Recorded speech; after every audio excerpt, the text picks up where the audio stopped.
எல்லாருக்கும் வணக்கம்.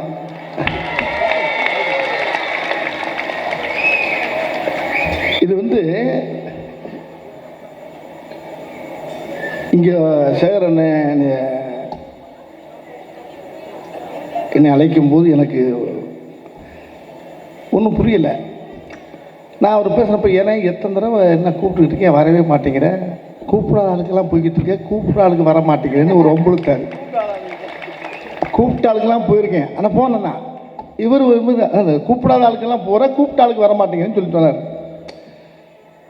இன்னைக்கு வந்து பார்க்குறேன், இது ஒரு திருவிழா மாதிரியே இருக்கு பாருங்க. என்ன அழகா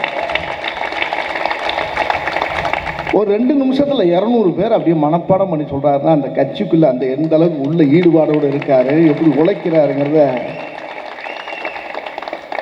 நான் இந்து அறநிலையத்துறை அமைச்சர் எவ்வளோ பாடுபடுறாருங்கிறத நான் எனக்குள்ள வந்து பார்த்துருக்கேன். ஏற்கனவே பார்ப்பேன் நான். ஐயாவுடைய கலைஞர் ஐயா பெற்றெடுத்த அந்த தவப்புதல்வன் அருமை அண்ணன் தளபதி தமிழக மாண்புமிகு முதலமைச்சர் அண்ணன் மு.க. ஸ்டாலினுடைய பிறந்தநாளை வந்து இப்போ மட்டும் இல்லை எப்பயுமே சிறப்பாக கொண்டாடக்கூடிய ஒரு அதுக்கு முன்னால் என்னுடைய சகோதரி பர்வீன் சுல்தான் அவர்களுக்கு முதல்ல நான் மன்னிப்பு கேட்டுக்கிறேன். நான் ஏன்னா அந்த அம்மா பெரிய படிப்பாற்றல் உள்ளவங்க, நம்ம 5ஆம் கிளாஸ் தான், அந்த ஏரியாவை தாண்டலை. அதில் நம்ம வீட்டில் போய் திருப்பி ரெக்கார்ட் பண்ணி போட்டு பார்த்தா தான் உள்ளே என்னன்றதை கண்டுபிடிக்க முடியும் நம்மளால். அந்தளவுக்கு ஒரு ஆற்றல், அறிவு, பெரிய சிந்தனையாளர் அவங்க. நேற்று இரவு கூட அவங்களுடைய இதை பூரா பார்த்துக்கிட்டே இருப்பேன். அப்பப்போ நல்லா பேசுவாங்க. அப்போ பேசும்போது தன்னுடைய மகனுக்கு ஒரு அறிவுரை சொன்னதாக பேசுகிறாங்க. இந்த கூட்டத்திலேருந்து வர்றப்ப முகம் தெரியுது, பேர் மறந்து போச்சு. அதில் ஒரு வார்த்தை ஒன்று சொல்லுவாங்க. மகன் கேட்டாராம், அம்மா எப்பயுமே 23 வயசாக அவருக்கு, என்ன உன் கண்ட்ரோல்லே என்னை வச்சுருக்கியம்மா, நியாயமானு கேட்டாராம். அது இல்லைப்பா, நீ கல்யாணம் ஆகி எல்லாம் பெரிய ஆகி உனக்குன்னு ஒரு தனித்தன்மை வந்ததுனால நீ வந்து யாருன்னு காட்டிக்க, அது வரைக்கும் அம்மா பேச்ச கொஞ்சம் கேளுப்பா அப்படின்னு அவங்க பேசுனது எனக்கு நேற்று நைட்டு மைண்டில் அப்படி நின்றுச்சு. அந்த கருமம் அந்த மூளை மறந்து போச்சு. மேலே வந்தோடனே உங்கள் பேர் என்னான்னு கேட்டு தொலைஞ்சிட்டேன். இது வரலாறை விட பெரிய தகராறாக இருக்கும் போல் இருக்குது. ஐயா பிறந்த நாள் அன்னைக்கு, முதலமைச்சருடைய பிறந்த அன்னைக்கு இது பெரிய பஞ்சாயத்து ஆயிரும் போல் இருக்குன்னு எனக்கு லேசாக குடலை பிரட்டிச்சு. அப்போ கூட பாருங்க, என்னுடைய பெயர் பர்வீன் சுல்தான், என்னுடைய படிப்பு ஆஹா ஓஹோ ரைட்டு, நான் எழுதிக்கிறேன்னா அங்கே எழுதக்கூடாது, இங்கே எழுதணும். அங்கே கூட அது கரெக்டு தானே, பார்த்தீங்களா? இங்கே எழுதுனா அது வந்து வேற மாதிரி காதல் ஆயிரும்ல, அது தப்பாயிரும். இங்கே எழுதுனா தான் மூளை. வாத்தியார்ல பேசலை, பாடமே நடத்திட்டு போயிருக்காங்க பாருங்க. எவ்வளோ பெரிய சிந்தனையாளர், எவ்வளோ அறிவாளரை கொண்டாந்து வச்சுருக்காங்க. உண்மையிலே மன்னிச்சுங்க சகோதரி அவர்களே, இனிமேல் இந்த பேரை மறக்க மாட்டேன். நான் இப்போ பேர் ஞாபகம் இருக்குது. இந்த வர்ற வாயில் பூரா எல்லாம் போகிறாங்க. அங்கே வேற போயிட்டு வந்தேன்னா தலைவரை போய் பார்த்தாங்க அவருடைய. அதே மாதிரி எங்கள் ஐயா எஸ்பி பெரிய தமிழ் திரையுலகத்துக்கு கிடந்த ஒரு பெரிய சொக்கத்தங்க. அவர் இளையராஜாவின் மோதங்கிற படத்துக்கு இவர் தான் எனக்கு டைரக்ட் பண்ணுற மாதிரி இருந்து அந்த படத்தை அவர் எதனால் அந்த படம் நழுவுச்சுங்கிறத இன்றைக்கி அவர் சொல்லி தான் எனக்கே தெரியுது. அவங்க டைரக்ஷன் நடிக்க வேண்டியது மிகப்பெரிய டைரக்ட். எளிமையாக சாதாரணமாக ஒரு படத்தை ஒரு ரஜினிகாந்தாக இருக்கட்டும், ஒரு கமலஹாசனாக இருக்கட்டும், யாராக இருக்கட்டும், 30 நாள் 35 நாளில் படத்தை முடிச்சுடுவார் அவர்.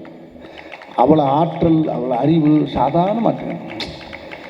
அப்படிப்பட்ட மிகப்பெரிய மகானவர் தமிழ் சினிமாவுக்கு கிடைச்ச ஒரு ஏபி நாகராஜன், ஒரு டிஆர் பந்துலு, இந்த வரிசையில் வரக்கூடிய ஒரு டைரக்டர் அவர்.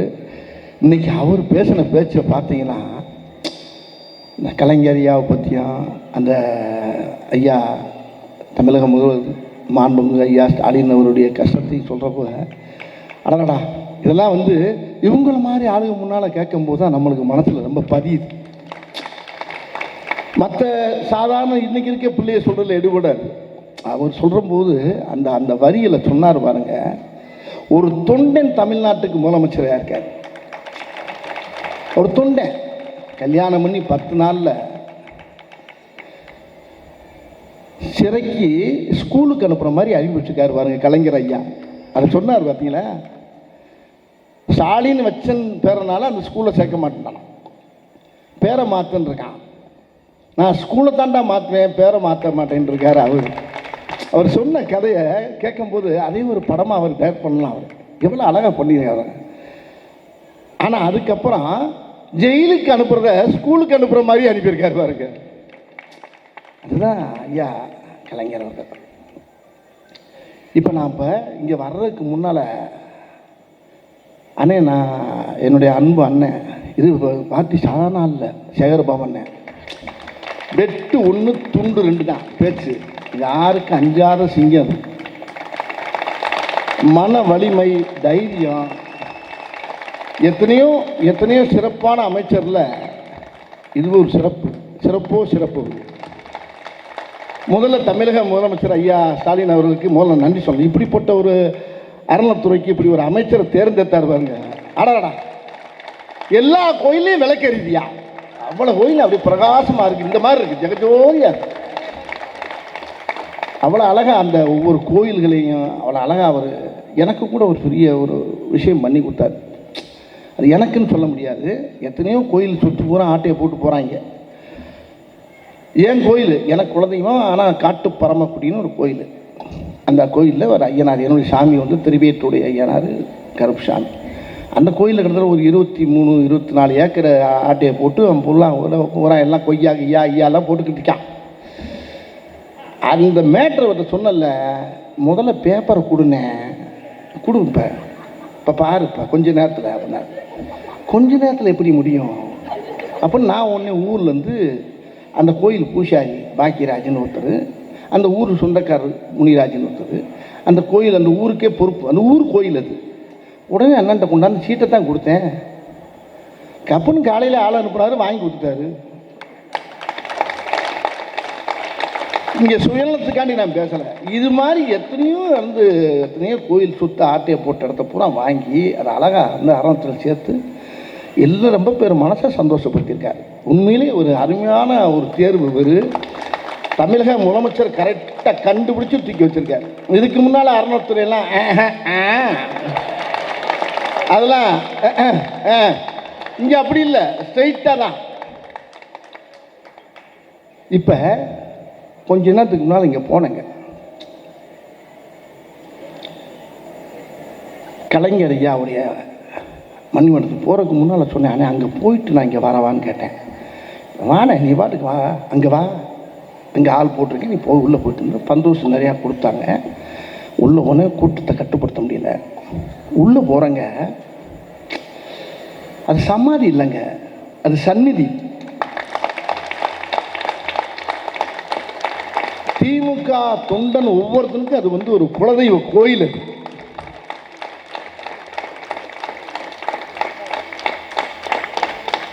அது மணிமண்டபம் இல்லை, மணிமகுடம் கலந்த மணிமண்டபம் அது.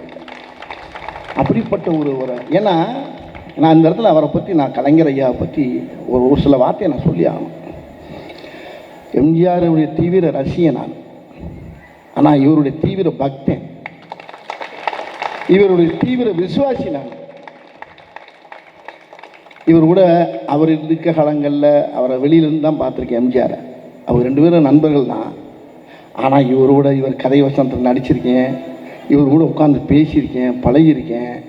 நிறைய விஷயங்கள் எனக்கு தைரியம் சொல்லுவார். திரையுலகத்தை அவர் எந்த அளவுக்கு நேசித்தாருங்கிறது எல்லா மக்களுக்கும் தெரியும். நான் அந்த கவிநடையில் பேச தெரியாது, என்னுடைய என்னுடைய என்னுடைய லாங்குவேஜில் பேசுகிறேன். அவர்கிட்ட போய் நான் சொன்னேன், திரையுலகத்தை அவர் எப்படி நேசித்தார், திரைப்பட கலைஞர்களை எப்படி நேசித்தாருங்கிறது எல்லா மக்களுக்கும் தெரியாது. ஒரு தடவை 23ஆம் புலிகேசிங்கிற படத்தை ரிலீஸ் பண்ண முடியலை.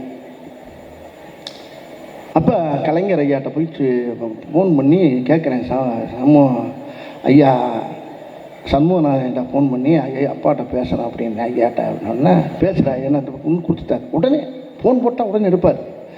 எடுத்து அவர்கிட்ட சொன்னேன், ஐயா உங்களை வந்து பார்க்கணும் தலைவரே அப்படின்னேன். என்னடா வடிவேலு, என்ன பிரச்சனை, எதுவும் பிரச்சனையா?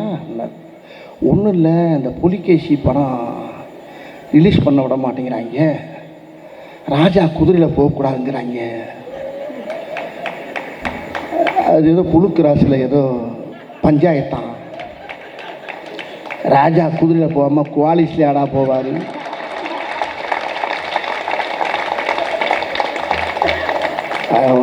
தலைவர் தெரியாமல்ல, உங்களுக்கு தெரியுமே, தெரியும் வாங்க சொன்னார். ஒன்று அந்த படத்துடைய தயாரிப்பாளரை கூட்டிகிட்டு அவர் என்கிட்ட சொல்கிறார், தயாரிப்பாளர் 23ஆம் மொழியுடைய படத்துடைய தயாரிப்பாளர் என்கிட்ட சொல்கிறார். நான் போனேன், 7 நிமிஷம் தான் டைம் கொடுத்தார். 22 நிமிஷம் அவர் இதுக்காண்டி பேசுகிறாரு. சமூகநாதா அந்த ராஜாவுக்கு போடியா அப்படின்னாரு. நம்ம ராசாவுக்கு போட சொன்னார். அவர் போட்டவுடனே ஏயோ ராஜா குதிரையில் போகக்கூடாங்கிறாங்களாம் இல்லையா, அது என்னன்னு பார்த்து உடனே இது போகிற மாதிரி ஏற்பாடு பண்ணியா குதிரையில்னாரு. நீ ராஜா தானே என்று அவரை கலாய்க்கிறார். வச்சுட்டு அதுக்கப்புறமா சொல்கிறார், அப்படி தான்யா ஓ எம்ஜிஆர் அப்படின்னாரு. என்னைய சின்ன வகுத்த கலைக்கிச்சு எனக்கு. ஓ எம்ஜிஆரா, ஓ எம்ஜிஆர் படத்தை அந்த காஞ்சி தலைவர் இருந்தப்போ இப்படி தான்யா புலிகேசியில் ஒரு பஞ்சாயத்து வந்துச்சு, அப்போ கூட அதில் புலிகேசி மன்னனாக வருவார் எம்ஜிஆர், அது என்னால் பண்ண முடியலை, அப்புறம் அதை தூக்கிட்டோம், அதுக்கப்புறம் இந்த மேட்ரு கண்டிப்பாக அந்த படம் ரிலீஸ் ஆகிடும் அப்படின்னு சொல்லி எங்களுக்கு தைரியம் கொடுத்து ஒரு வாரத்தில் அந்த படத்தை ரிலீஸ் பண்ண வச்சது 23ஆம் புலிகேசி. இம்சையரசன் 23ஆம் புலிகேசியை ரிலீஸ் பண்ண வச்சது ஐயா டாக்டர் கலைஞர் அவர்கள். அவர் பண்ணலைன்னா அது மார்ச்சரிக்கு போயிருக்கோம், அது நேரம் பிறகு தான் போயிருக்கான். அவர்னால தான் இந்த படம் வெளியே வந்துச்சு, வெற்றி பெற்றுச்சு. அது மட்டும் இல்லை, கலைஞர் சேனலை ஆரம்பிக்கும் போது முத அந்த படத்தை அந்த சேனலுக்கு அவர் முதல்ல வாங்கி அந்த ராமநாதன் சார் மூலியமாக அந்த படத்தை நீ சொன்னார்.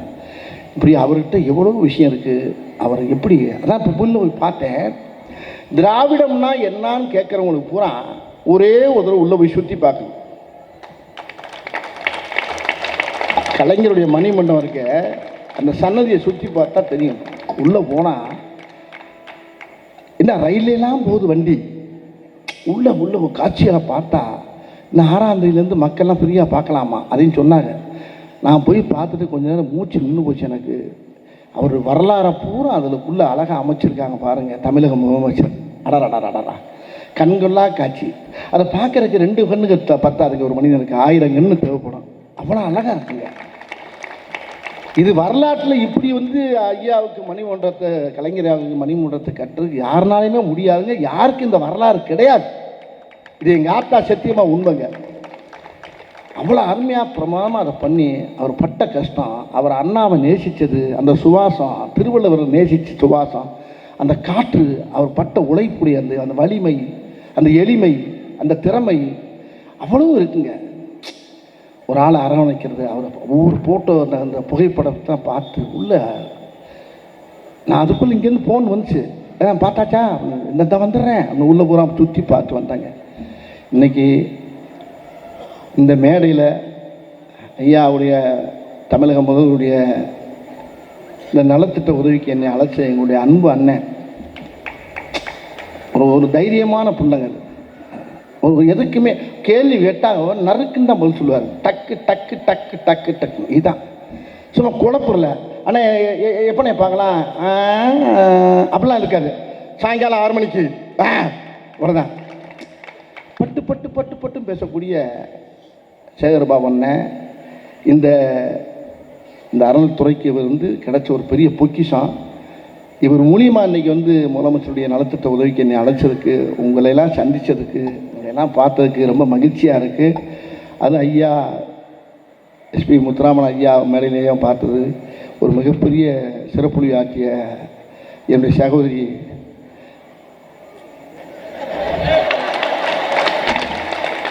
சுல்தான் அவர்களுக்கும் அங்கே கூட ஜர்க்கிலேயே இருக்குது ஏதாவது பேசி மிகப்பெரிய அவங்களுடைய பேச்செல்லாம் ரொம்ப ரசிப்பேன் நான். ஏன்னா நம்ம கட்சியில் பேசுறதுக்கா முடியும், எப்படி ஒவ்வொரு வரலாறையும் புட்டு புட்டு வைக்கக்கூடிய ஆள்.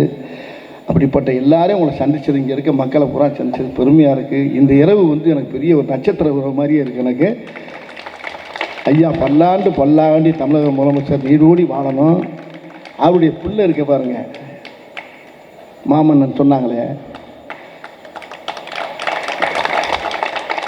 அருமை அண்ணன், அருமை சகோதரர் விளையாட்டுத்துறை அமைச்சர் உதயநிதி.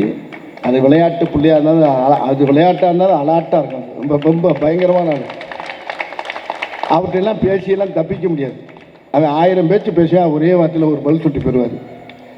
அப்புறம் ஒரு தைரியசாலி அவர் இன்றைக்கி இளைஞர்களுக்கெல்லாம் பெரிய ஒரு இதாக கிடச்சிருக்காரு. அதே மாதிரி தமிழக முதலமைச்சர் அவர் சும்மாலாம் அந்த பதவியில் உட்காரல. அவர் ஐயா எஸ்பி ஐயா சொன்ன மாதிரி உடம்புல வடுவுகள் 10 நாளில் ஜெயிலுக்கு கொண்டு போய் சித்திரை பண்ணி மிஷாவில் போட்டு கசக்கி பிழிஞ்சு தான் வெளியே வந்தார். அப்படி கஷ்டப்பட்டு உழைச்சவர் தான் இன்றைக்கி நம்ம தமிழ்நாட்டுக்கு முதலமைச்சராக இருக்கார். அவருக்கு தோல்வியே வராதுங்க. நீங்கள் அவர் எப்பயுமே அவர் வெற்றி முகத்தை தான் நம்ம பார்ப்போமே தவிர தோல்வி முகத்தை நம்ம பார்க்க மாட்டோம், பார்க்க முடியாது. அந்த அளவுக்கு மக்கள் மத்தியில் ஒரு சிறப்பான ஒரு முதலமைச்சர் நம்மளுக்கு கிடைச்சிருக்காரு. அவர் நீரோடி பல்லாண்டு வாழணும்னு என்னுடைய குலதெய்வ ஐயனாரை நான் வேண்டிக்கிறேன். எல்லாருக்கும் வணக்கம். உங்களோட சந்திச்சதுக்கு ரொம்ப நன்றி. மீண்டும் சந்திக்கிறேன்.